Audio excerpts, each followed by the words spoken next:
साथियों नमस्कार, मैं रिजवान अंसारी हाजिर हूं आपके बीच आज की कोर्ट अपडेट के साथ। साथियों, माननीय उच्च न्यायालय खंडपीठ लखनऊ में 69,000 सहायक अध्यापक भर्ती परीक्षा के उपरांत लगाए गए अवैध पासिंग मार्क के विरुद्ध आज सुनवाई हुई।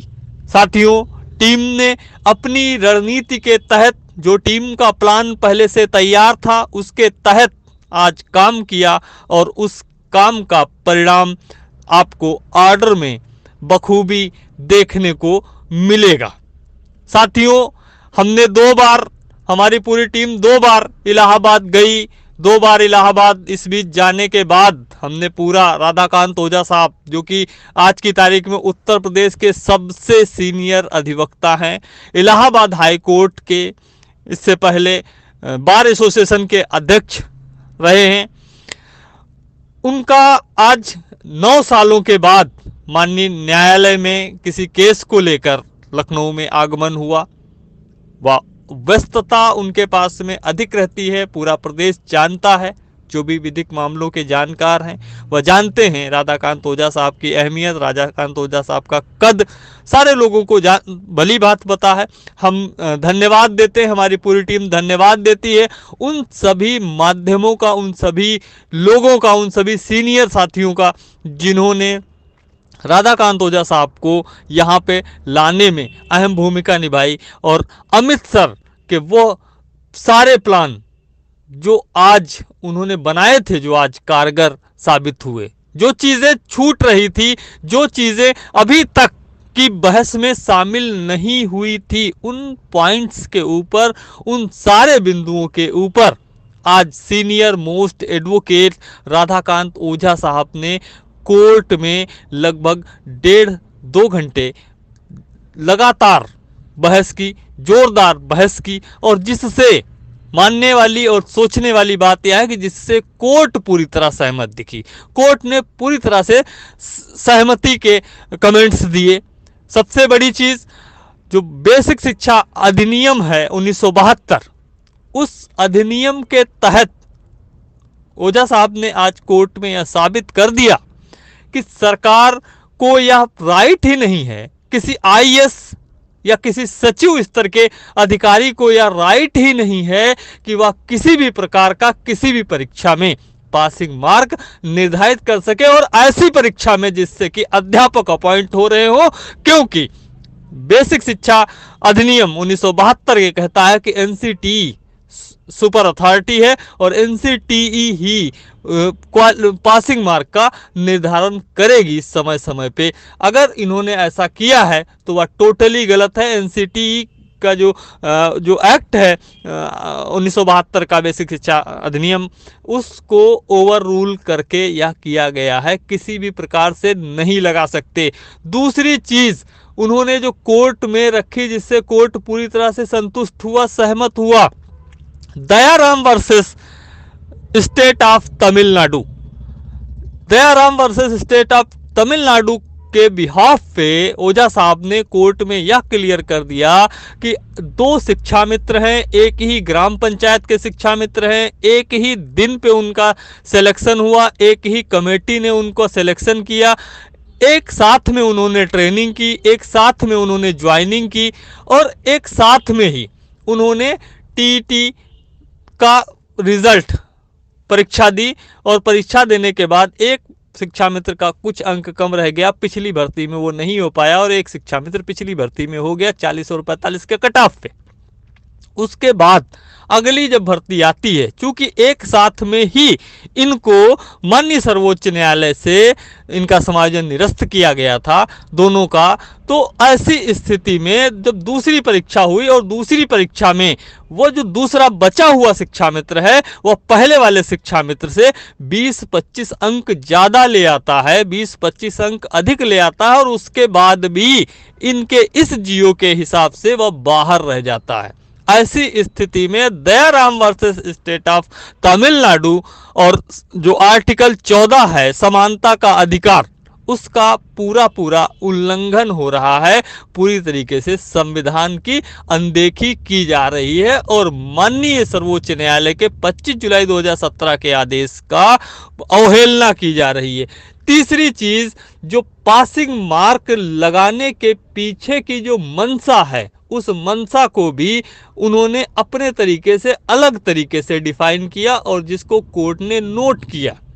किसी वर्ग विशेष को लाभ पहुंचाने के लिए किसी आर्डर का हवाला देते हुए उन्होंने बोला कि जो सुप्रीम कोर्ट ने आर्डर दिया है उस आर्डर को इन्होंने अप्लाई किया और अप्लाई करने के बाद उसको गौड़ कर रहे हैं, उसको खा जाने का काम कर रहे हैं। ऐसा काम नहीं किया जा सकता और ऐसा काम करना एक तरह से सुप्रीम कोर्ट के 25 जुलाई 2017 के आदेश की अवहेलना है। साथियों, आज माननीय कोर्ट में ओझा साहब ने जिस प्रकार का आर्गुमेंट किया, जिस प्रकार की बहस की, वह आपको फाइनल जजमेंट में दिखेगी। सारे जो पॉइंट्स हैं वह फाइनल जजमेंट में दिखेंगे। और आज तक इससे पहले जो हमने पक्ष रखे थे, जो हमने बहस की थी, उसमें उन पॉइंट्स पे चर्चा नहीं की गई थी। आज के पॉइंट्स बिल्कुल पहले की चर्चा से पूरी तरह से अलग रहे। हमने कहीं पर भी यह जिक्र नहीं किया कि हम शिक्षा मित्र हैं, हमें 2 मौका मिला है, केवल हमें इस भर्ती में ही मौका चाहिए। हमने इस प्रकार का कोई भी आर्गुमेंट, किसी भी प्रकार का मर्सी पिटीशन टाइप का कोई भी आर्गुमेंट आज की इस बहस में नहीं रहा। आज की इस बहस में जो चीज़ें रहीं वो उनसे साफ साफ ये साबित होता है कि हमारा अधिकारों का पूरी तरीके से हनन हो रहा है। हमारा जो अध्यापक के पद पे जो नियुक्ति है उसको एक तरह से खाने का, एक प्रकार से चुराने का काम संस्थाओं के द्वारा या अथॉरिटी के द्वारा किया जा रहा है और कोर्ट इससे पूरी तरह से सहमत हुई। 2 घंटे, पौने 2 घंटे की बहस के दौरान सारी चीज़ें, सारी बातें निकल के आ गई। साथियों, उसके बाद डॉक्टर एलपी मिश्रा साहब ने बहस की कमान संभाली। एलपी मिश्रा साहब अभी अपना स्टार्ट किए हैं। जो परसों की सुनवाई होगी, कल कोर्ट बंद है, परसों की सुनवाई जो होगी, परसों की सुनवाई में एलपी मिश्रा साहब कंटिन्यू रहेंगे। उसके बाद अगर सरकार को लगता है कि कोई पक्ष उनको उस पर ऑब्जेक्शन करना है, जो बातें हमने कही हैं उन पे अगर उनको आपत्ति करनी है तो सरकार अपना पक्ष रखेगी या रख सकती है। अगर सरकार पक्ष रखती है और उनसे हम सरकार के पक्षों से असहमत होते हैं, सरकार अगर हमारे विरोध में पक्ष रखती है तो हमें मौका मिलेगा और यही प्रोसीडिंग का हिस्सा है। बहुत से लोग या कह रहे हैं, बहुत से लोग, मुझे बताया गया कि बहुत से लोगों ने कहा कि केस में बहुत टाइम लग रहा है। मैं आपको बता देना चाहता हूं, पूरी जिम्मेदारी के साथ में आपको जानकारी होनी चाहिए कि यह अकेला और पहला ऐसा केस है जो अभी 1 महीना भी दाखिल किए हुए नहीं हुआ है। और उसके बाद 17 तारीख, आप याद करिए, 17 तारीख को पहली सुनवाई हुई थी, अभी 1 महीना नहीं हुआ, आज 11 तारीख है, 1 हफ्ता उसमें भी कम है। और आप 3 सप्ताह के अंदर केस फाइनल हियरिंग पे, फाइनल पोजीशन पे पहुंच जाता है, तो इससे जल्दी न्यायालय में आप उम्मीद मत करिए कि इससे जल्दी केस फाइनल हो जाएगा। जितनी जल्दी हो रहा है इतनी जल्दी शायद ही इससे पहले कोई केस हुआ हो, इससे पहले शायद ही कोई केस आपने देखा हो। अगर इतनी जल्दी लगातार सुनवाइयां करवाई जा रही हैं, लगातार डेट लग रही है आपकी रोज के रोज, और कोर्ट लगभग आपको अपने पूरे हिस्से का आधा टाइम आपके इस केस के लिए स्पेशली दे रही है। जाहिर सी बात है आपका जो केस है वह अति गंभीर है। कोर्ट को भी लगता है कि बहुत ही सेंसिटिव मामला है, इसलिए कोर्ट गंभीरतापूर्वक आपके केस को फाइनल मुकाम पे लेके आ गई है। अब चूंकि फाइनल हियरिंग है, या लास्ट आर्गुमेंट है डॉक्टर साहब का, डॉक्टर साहब के आर्गुमेंट के बाद फाइनल हियरिंग होगी और फाइनल हियरिंग, 1 दिन की हियरिंग होने के बाद आपका जजमेंट आ जाएगा। ऐसी स्थिति में आप धैर्य बना के रखें।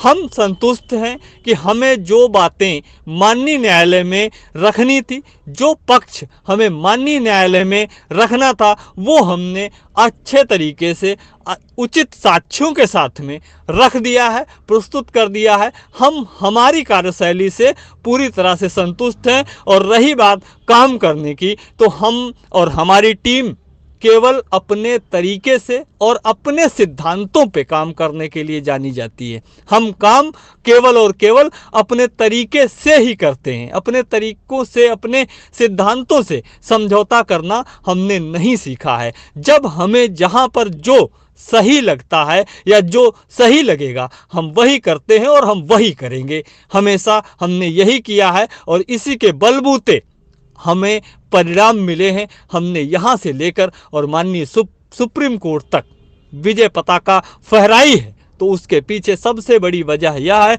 कि हम अपने सिद्धांतों के साथ में किसी प्रकार का समझौता नहीं करते हैं।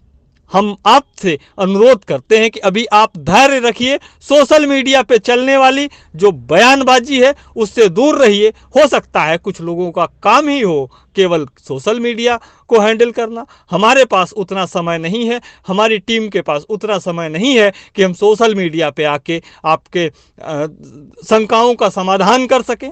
हमें जो सही लगता है, हम जो कर सकते हैं, अपना बेहतर से बेहतर परिणाम, आपने हमारी टीम के ऊपर भरोसा किया, पूरे प्रदेश ने टीम के ऊपर विश्वास किया, उसके बदौलत जो टीम बेहतर से बेहतर कर सकती है वह सारे प्रयास, सारे प्रयत्न हम कर रहे हैं। और इसी के साथ मैं एक बात और जोड़ देना चाहता हूं कि जो भी साथी, जो भी लोग और लड़ रहे हैं, जाहिर सी बात है उनका उद्देश्य कहीं ना कहीं एक ही है।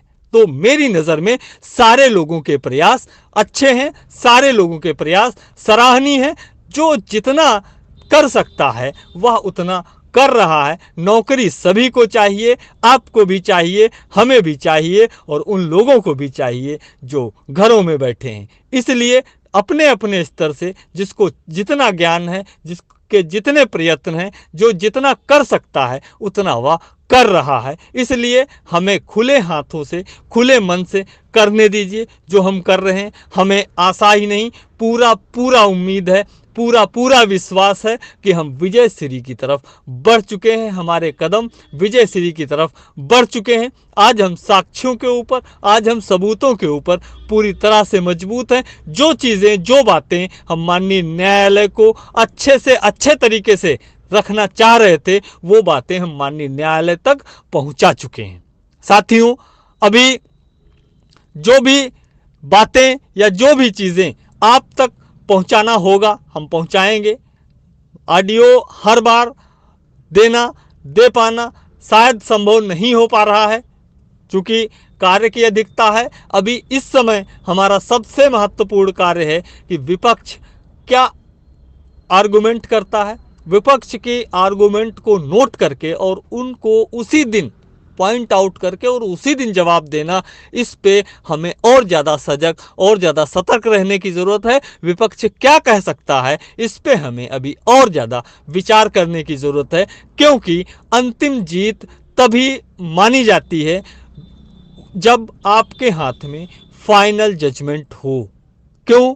जीता वही जो सिकंदर, या सिकंदर वही जो जीता। आप इसको अपने हिसाब से जो भी कहावत है आप कह सकते हैं, मुझे कहावतें नहीं आती हैं। हम आपके बीच में समय समय पे अवश्य उपस्थित होते रहेंगे।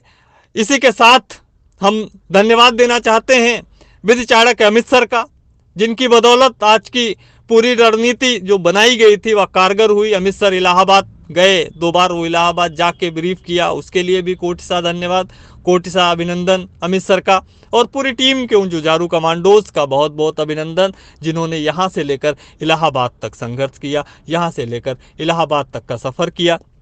और राधाकांत ओझा जैसे जिन सीनियर एडवोकेट, जिनको आज पूरा उत्तर प्रदेश सम्मान की दृष्टि से देखता है, जानता है और पहचानता है, आज की तारीख में उनके बारे में अधिक परिचय देना मेरे हिसाब से अतिशयोक्ति होगी। इसी के साथ आपके संघर्ष का साथी रिजवान अंसारी। जय हिंद।